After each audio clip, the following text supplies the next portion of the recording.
Hürmetlik vatandaş, bugünkü leksiyalarımızla başlayımız. Leksiyada Sıdıka Coroz, Washington'da sözdeyimiz bugünkü İslam 2024 yıl 8. ayının 9. günü yaptığı cüme vatandaş. Bugünkü vaziyetimiz belki tarih deyimiz, siz deysiz, biz deyimiz. Belki dünya tarihi deyimiz, siz deysiz, biz deyimiz.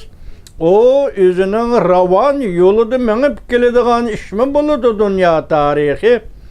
Bazı da burulup gitediğin yolu mu buludu dünya tarihi? Hazırki nispette etqanda vatandaş bugün dünya tarihinin yeni bir kademi. Yani hal kılgıç bir kademi değişki buluduğun yeni bir kademi. Japonya'nın veziri Fumio Kishida.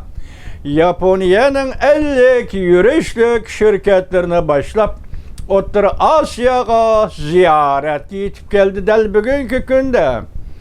Orta Asya'daki 5 devletinin devlet başları yığınıga katnaşıdı.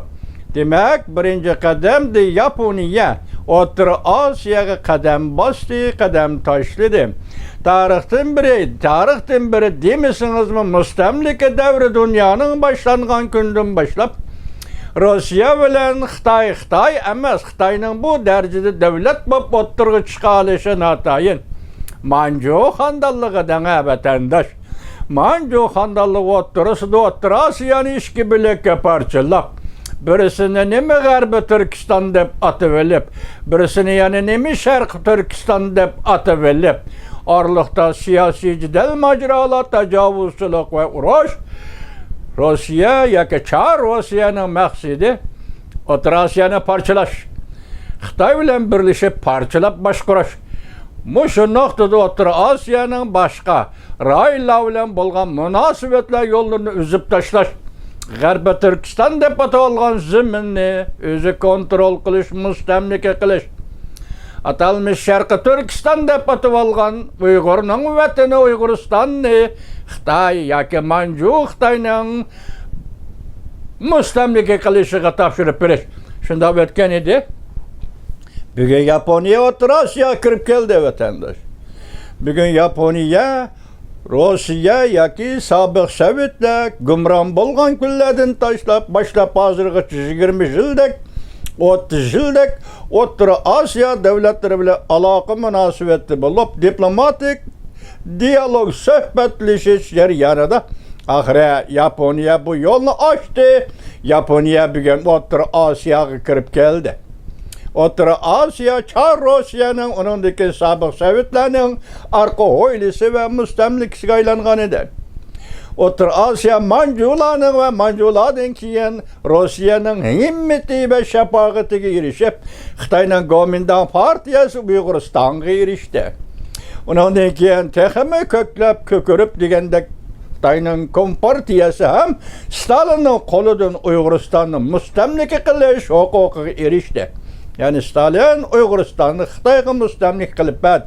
Mush jarayonlar masalan sobiq Sovetlar yemirilgandan keyin Yaponiya yuraklik oldi qadam ilib O'rta Osiyoga kelolmadi. Bundaqmi demayli?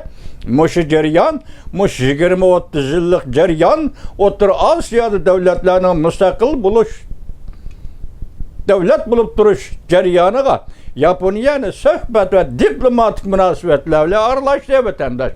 Bugün biz Irak Şarkı Amerika Qo'shma Shtatlarının sabdishi ve Irak Şarkı Sharqi Shimoliy Osiyodagi Amerika Qo'shma Shtatlarının ittifoqdoshi bo'lgan Yaponiyaning O'rta Osiyoga kirib kelganligini qarshi olamiz, tabriklaymiz. Bir O'rta Osiyolik, yani Uyg'uristonlik bo'lishimiz bilan qarshi olamiz, tabriklaymiz vatandaş.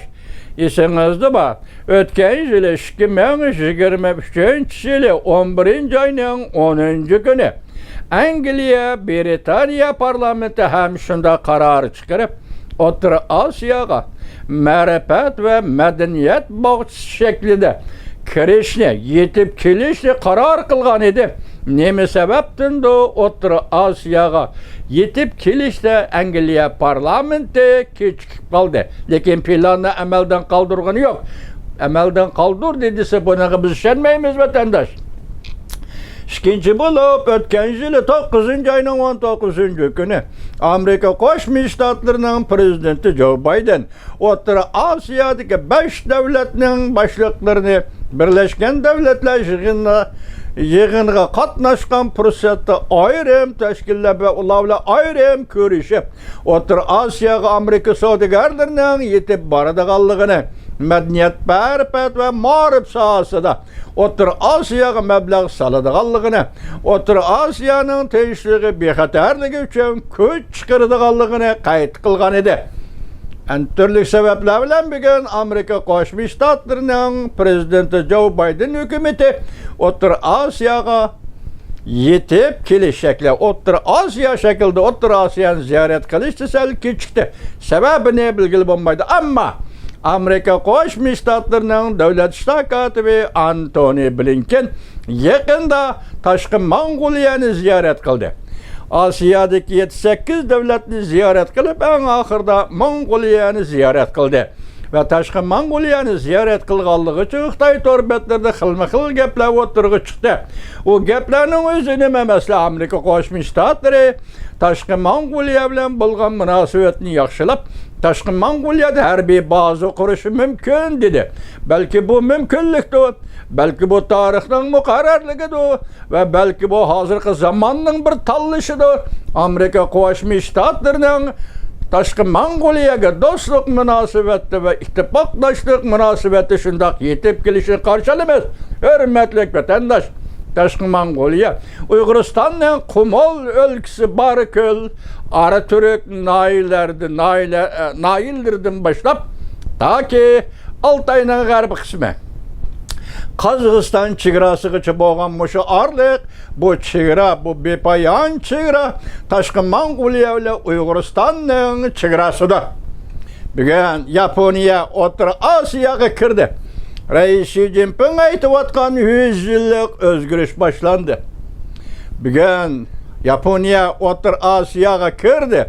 Amerika Qo'shma Shtatlarining prezidenti Joe Biden o'tgan yili 9 ayning 3 kuni Latin Amerikasi davlatlari boshliqlarini qabul qilganda oldimizda olamshumul o'zgarish yuz berdi degan bu aqliyalik so'zining bugun yo'qqa chiqqanligini biz O'rta Osiyo qishloqlarda ko'ryapmiz. Yaponiya kirib keldi.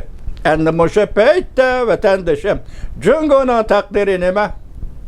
Masalan, Jungoning taqdiri bir jumla so'z bilan aytsangiz, bugun Jungoda Rais Xi Jinping g'oyib bo'lib ketdi. Birisi kasal dedi, boshda aytdik, men Jujing dediki, Tayvanning bu bir xil siyosiy o'zgarish dedi. Xi Jinping g'oyib bo'lib ketdi. Dal mushu kunda hozir Rossiyada Prezident Vladimir Putinning vatani Rossiyaga, masalan, Korsk shahri atrofida shiddatli jang Ukraina armiyasi bilan Rossiya armiyasi o'tirish shiddatli jang. Bugungi so'z xabarlarga qaraganda hozir Rossiyaning butun chegarasi davlat shehri okopga tushgandek. Hozir qadam-qadam g'alaba qilayotgan Ukraina armiyasi Korsk atrofida taslim bo'lgan Rossiya askariy qismlarining taslimnomasini qabul qildi. Demak, bugun sobiq Sovetlarning keyingi avlodi Prezident Vladimir Putin, Rossiya Federatsiyasining Prezident Vladimir Putinning urush maydonidagi ahvoli u bo'lsa, bugun vatandoshim Jungo Xalq Jamhuriyati hukumati Jungnanxayning ahvoli tuniginkidek va bugünkidek. Bugun Tayvanning professori Meng Jujing dediki, Rais Xi Jinping jigar almashtirganimi yo'q, Rais Xi Jinping kasal bo'lib qolganimi yo'q. Bu bir xil yumshoq shakllik yoki siyosiy o'zgarish. Rais Xi Jinping hozir Mirza qamoqqa elindi dedi.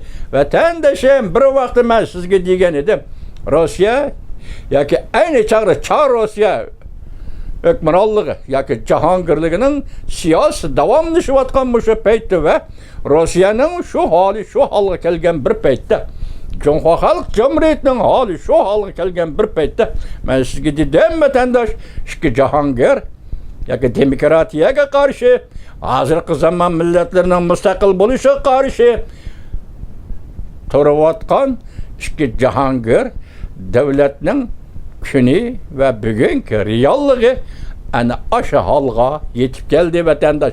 Dal shu paytda biz sizga aytaylik, Yaponiyaning vaziri Fumio Kishida 50 yurishlik Yaponiya şirkatini boshlab O'rta Osiyoga kirib keldi.